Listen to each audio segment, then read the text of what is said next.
오늘은 11월 11일 수요일입니다. 오늘 하루도 하나님께서 우리 모두에게 긍휼과 은혜를 베풀어 주셔서 오늘 하루도 승리하고 하나님 주시는 기쁨과 은혜를 우리 성도들이 경험할 수 있기를 바랍니다. 오늘은 어제에 이어서 신명기 1장 19절에서 46절의 말씀을 가지고 저와 여러분이 묵상하도록 하겠습니다. 우리는 살면서 늘 실수를 합니다. 그런데 우리의 역사는 실수가 계속 반복되는 게 문제죠. 똑같은 실수를 또다시 한다는 것이 우리의 문제가 되는 것입니다. 오늘 이스라엘 백성들도 마찬가지예요. 그들이 오늘 본문은 이스라엘 백성들의 출애굽한 2세대들에게 주어진 말씀인데 그들에게 이 말씀을 전하면서 같은 실수를 반복하지 아니하도록 그들의 역사를 그대로 이야기하고 있는 내용이 됩니다. 오늘 본문은 38년 전에 9세대가 경험한 쓰라린 그런 실패의 사건을 말씀하고 있습니다. 그게 어떤 사건인가요? 오늘 내용을 우리가 읽어봤지만 가데스 바네에 도착하여 가나안 땅에 들어가는 순간에 모세에게 다 몰려와 정탐꾼을 보내자 그렇게 요구를 하고 그리고 그들이 정탐하고 10명의 정탐꾼이 그 땅에 대하여 악평을 합니다. 그러자 그들이 하나님을 원망하고 모세를 원망하여 밤새 하나님께 원망하여 하나님의 진노의 심판을 받는 장면이 오늘 본문의 내용이 되는 것입니다. 저는 오늘 본문의 내용을 가지고 불신앙의 요소가 무엇인가 몇 가지로 말씀의 은혜를 같이 나누기를 바랍니다. 첫 번째, 우리의 인생을 좀 되돌아보면 우리의 불신앙의 요소는 이성입니다. 백성들이 출애굽에서 1년 지나 가데스 바네아 국경에 도착하여 모세가 말합니다. 하나님이 우리에게 주신 땅이니 두려워하지 말라. 이렇게 담대하게 선포를 해요. 그러나 그들은 정탐꾼을 보내자고 주장을 하게 되는 것입니다. 어느 길로 가야 할지 잘 모르고 어느 성읍이 무엇인지 어떻게 생겼는지 모르니까 정탐꾼을 먼저 보내야 한다. 이것은 어찌 보면 인간적인 생각으로는 합당하고 지혜로운 결정이 될 수 있을 것입니다. 그러나 이 시점에서 이것은 하나님이 주시겠다고 약속하신 말씀보다 인간의 이성에 의존하는 불신앙적인 결단인 것을 알게 되는 거예요. 그러므로 우리는 믿음이 무엇인가 한번 생각해 보아야 합니다. 믿음은 하나님의 약속의 말씀을 붙잡는 것입니다. 하나님의 약속의 말씀에 우리의 믿음을 두는 거예요. 말씀 그대로 될 줄 알아 믿는 것입니다. 그렇다면 믿음이라고 하는 것이 이성을 무시하는가? 이성과 반대되는가? 그렇지 않습니다. 믿음은 우리 주님 이성을 사용하십니다. 그러나 이성 아래에 있는 게 믿음은 아니에요. 이성 위에서 역사하시는 그 믿음, 하나님이 주시는 믿음은 이성 위에 역사하시는 믿음입니다. 하나님의 말씀에 권이면 순종할 줄 알고 내 이성도 꺾을 줄 아는 그런 믿음의 사람이 우리 모두가 되시기를 바랍니다. 우리가 어떤 일을 하든지 오늘도 저와 여러분이 어떤 신앙생활을 하든지 내가 내 이성을 더 중요하게 여길 것이냐 아니면 하나님의 말씀을 귀하게 여길 것이냐 이것을 결정하는 것입니다. 여러분은 무엇이 더 중요합니까? 하나님이 말씀하시면 그대로 될 줄 믿습니까? 그 믿음으로 오늘 하루도 우리 모두가 살 수 있기를 바랍니다. 성경 여기저기에 보면 하나님이 우리를 위하시면 누가 우리를 대적하겠느냐 로마서에서 말씀한 것이 있습니다. 우리도 하나님의 이 말씀을 꼭 붙들어 믿음으로 승리하는 우리 모두가 되기를 바랍니다. 아브라함의 경우도 한번 보십시오. 아브라함에게 고향과 내 친척과 아버지의 집을 떠나라. 그러면 또는 아들 이삭을 드리라 하면 그가 이성적으로 판단을 했을 거예요. 이게 정말 내가 따라가야 될 말씀인가? 내가 망할 길은 아닌가? 그런데 성경은 아브라함이 주저함 없이 믿음으로 결단을 내리는 것을 보게 되는 것입니다. 그것을 믿음이라. 그 믿음을 복되게 했다. 그렇게 말씀하고 있는 것입니다. 우리에게도 하나님이 주시는 이런 이성을 넘어서는 그런 믿음을 우리 모두에게 주시기를 바랍니다. 두 번째로 우리가 묵상할 것은 우리의 불신앙의 요소는 감정이에요. 정탐꾼이 보고를 해요.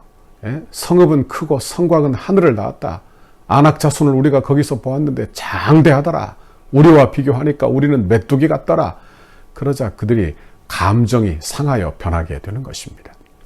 오늘 27절 말씀에 보면 여호와께서 우리를 미워하심으로 아무리 족속의 손에 넘겨 멸하시려고 우리를 애굽 땅에서 인도하여 내셨도다. 그들의 감정을 한번 보세요. 하나님을 향해서 뭐라고 이야기합니까? 하나님이 우리를 미워하신다. 이게 사실입니까? 아니죠. 그런데 그들은 하나님이 자기를 미워하시는 것처럼 그렇게 감정을 갖게 되는 거예요. 그리고 뭐라고 말하느냐? 하나님이 우리를 불러내어 이 아모리 족속에게 넘겨 멸하시려 한다. 이것이 우리를 애굽 땅에서 이끌어낸 이유다. 이게 사실입니까? 그렇지 않아요. 하나님이 그들을 미워하여 멸하시려 하였다면 애굽 땅에서 둘 일이지요. 그런데 그들을 이끌어내어 광야로 이끄신 것입니다. 잘 보십시오. 우리의 감정은 늘 변해요. 날마다 변합니다. 그러나 우리 하나님은 변하신 적이 없는 줄 믿습니다. 한결같으신 분이에요. 그러므로 우리의 감정을 잘 조절하시기를 바랍니다. 내 감정이 상하여 하나님이 나를 미워하시는구나. 교회가 나를 싫어하는구나. 또는 여러분 보십시오. 하나님이 내게 맡겨주신 것들이 축복이 아니라 저주구나. 이런 생각들은 내 감정에서 나오는 그런 잘못된 생각이라는 것을 알게 되는 것입니다. 우리의 감정이라고 하는 것 신앙생활에 유익이 되기도 하죠. 그래서 사랑의 감정, 주님 사랑하는 마음, 이것도 다 감정에서 나오는 게 아닙니까? 기쁨, 평강, 이거 다 하나님이 우리의 감정 안에 주시는 선물과도 같은 이야기예요. 그런데 시험이 들어 서운한 마음이 들고 분노, 증오, 절망 이런 게 찾아오면 어떻습니까? 하나님께서 나를 마치 버리신 것처럼 그렇게 섭섭하고 분노하고 절망하는 그런 감정에 사로잡혀 믿음을 저버리는 경우가 많다. 그런 말씀입니다. 여러분은 어떻습니까? 여러분의 감정은 하나님의 손에 사로잡혀 쓰임받고 있습니까? 아니면 이스라엘 백성처럼 사단 마귀의 손에 사로잡혀 있습니까? 인간 속에는 죄악의 가솔린이 가득 차 있다는 그런 어떤 신학자의 이야기를 들은 적이 있습니다. 그러니까 가솔린은 어때요? 성냥개비 하나만 있으면 불이 확 붙는 것과도 같은 거예요. 우리 어두운 마음이 마치 우리 마음속에 불신앙적인 원망과 불평, 이것이 마치 불신앙이 마치 성냥과 같아서 불이 붙으면 그 감정이 폭발하게 된다. 이것이 우리의 타락한 본성의 모습이라는 것을 알게 됩니다. 그러므로 우리의 감정을 너무 신뢰하지 말기를 바랍니다. 내 감정에 좋으면 그것이 좋은 것이고 그것이 하나님의 뜻이고 이건 있을 수도 없는 일이라는 말씀이에요. 그러므로 하나님 말씀을 신뢰해야지 우리의 감정을 신뢰하지 않기를 바랍니다. 세 번째로 우리가 묵상할 것은 우리의 의지예요. 모세가 백성들에게 광야로 돌아가라고 할 때 백성들이 모세에게 41절에 우리가 여호와께 범죄하여 싸우니 우리 하나님께서 우리에게 명령하신 대로 우리가 올라가서 싸우리이다. 그러나 모세가 만류를 해요. 너희 올라가지 말아라. 올라가지 말아라. 너희가 올라가도 하나님이 너희 중에 있지 아니하니 너희는 패할 것이다. 그렇지만 모세의 만류에도 그들이 뿌리치고 자기의 고집대로 산지에 올라가 싸우다가 참패를 당하는 것입니다. 우리는 신앙생활이 뭔지 잘 기억을 해야 돼요. 신앙생활은 하나님의 말씀에 순종하는 것입니다. 아멘. 하나님 말씀에 순종하는 거예요. 그걸 철저히 알아야 하는 거예요. 여기 보니까 그들이 내가 범죄하였습니다. 그러며 범죄하였다 하는데 하나님의 말씀에 순종할 마음이 없는 거예요. 그들은 무엇이 범죄냐? 하나님이 올라가서 싸우라 했는데 올라가지 않은 것, 그 행위 자체가 범죄라고 여긴 것입니다. 그러니 올라가겠다 하는 거예요. 보십시오. 범죄는 말씀에 순종하지 않은 것이 범죄예요. 그것이 불순종이에요. 그런데 우리는 그것을 알지 못한 것입니다. 이스라엘 백성들은 알지 못한 것이죠. 우리는 어떻습니까? 우리도 정말 하나님의 뜻대로 순종할 마음이 있는가? 우리의 신앙생활을 한번 되돌아볼 수 있기를 바랍니다. 우리의 의지가 참 중요하죠. 그러나 이 의지조차도 하나님의 손에 다 맡겨드리는 저와 여러분의 신앙생활이 다 되기를 바랍니다. 오늘 불신앙의 요소 3가지 이야기를 했어요. 첫 번째가 뭡니까? 우리의 이성이에요. 우리의 이성.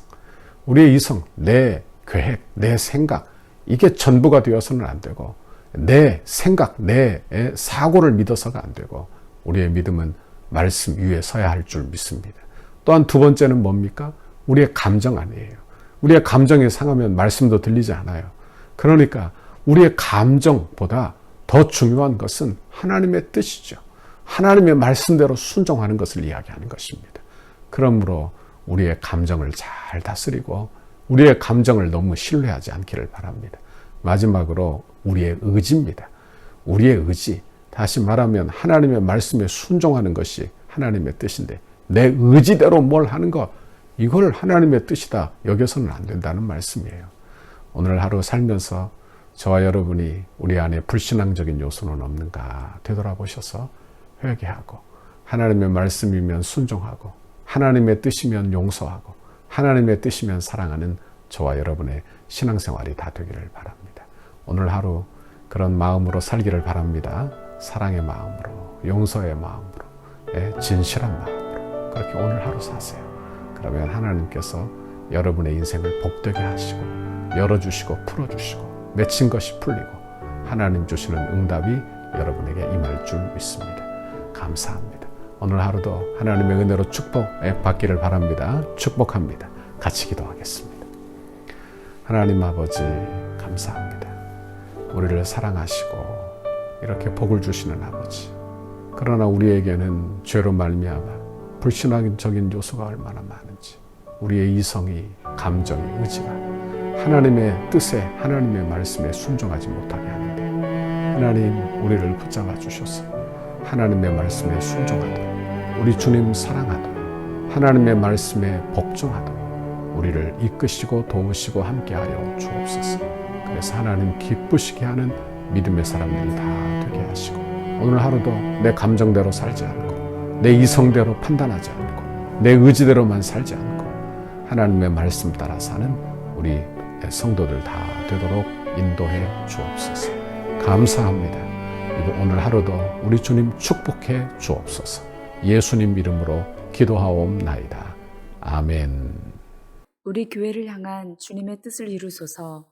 100대 기도문 13페이지입니다. 수요일 하나 되는 건축 과정을 위하여 기도하겠습니다. 설계를 통하여 표현된 상징성, 기능성, 경고성, 미래성이 은혜롭게 건축되어 덕수교회 건축이 시대를 대표하는 건축이 되게 하옵소서. 하나님께서 지혜를 주시고 재능을 주셔서 설계사의 도면 그대로 정확하고 세밀하게 시공되게 하옵소서. 시공사와 건축위원회 사이에 원활한 소통이 이루어지게 하시고 교회 건축의 모범이 되는 건축 과정이 되게 하옵소서.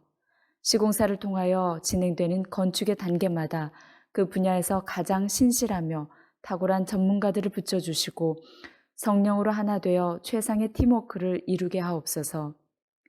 처음부터 끝까지 모든 과정에 하나님의 인도하심을 받는 시공사가 되게 하시고 한치의 어긋남과 흐트러짐이 없이 완벽하고 튼실한 건축 과정이 되게 하옵소서. 부살렐과 오홀리압처럼 정직하고 신실한 마음으로 공교한 기술과 예술성, 안전성으로 섬기는 건축 시공사가 되게 하옵소서. 세밀한 시공을 통하여 성전 건축이 덕수와 남양주를 대표하는 명품 건축이 되게 하시고 한국 건축의 새로운 모델이 되게 하옵소서. 공사하는 기간에 시공사가 하나님의 도우심을 간구하며 성실과 정직으로 공사를 맡게 하시고 특별히 하도급 업체나 인부에 이르기까지 좋은 사람들로 채워지는 은혜를 경험하게 하옵소서. 공사 기간에 시공사의 재정이 원활하게 하셔서 금전적인 어려움이 없게 하옵소서. 건축에 조금의 차질이 없도록 모든 건축 자재가 잘 준비되게 하시고 일기와 환경까지도 하나님께서 섭리하여 주셔서 물 흐르듯이 진행되는 건축이 되게 하옵소서. 시공 과정 중 건축에 대한 의견을 나누고 상황을 점검할 때마다 막힘없는 소통이 이루어지는 행정이 되게 하옵소서. 건축이 진행되는 동안 우리 교회를 통해 넘치는 은혜와 복을 받아 사업이 더욱 번창하게 하시고 기쁨으로 건축에 동참하는 업체 되게 하옵소서. 시공사의 모든 직원들이 성전 건축을 통해 하나님을 알게 하옵소서. 시공사가 교회를 건축하면서 더욱 많은 일거리가 생겨나게 하시고 교회의 건축을 즐거움으로 감당하게 하옵소서. 토목, 구조, 기계, 전기, 냉난방, 조경, 음향, 영상, 조명 등 모든 분야가 잘 시공되어 정교함과 탁월함을 갖춘 건물로 마무리가 되게 하옵소서. 아멘.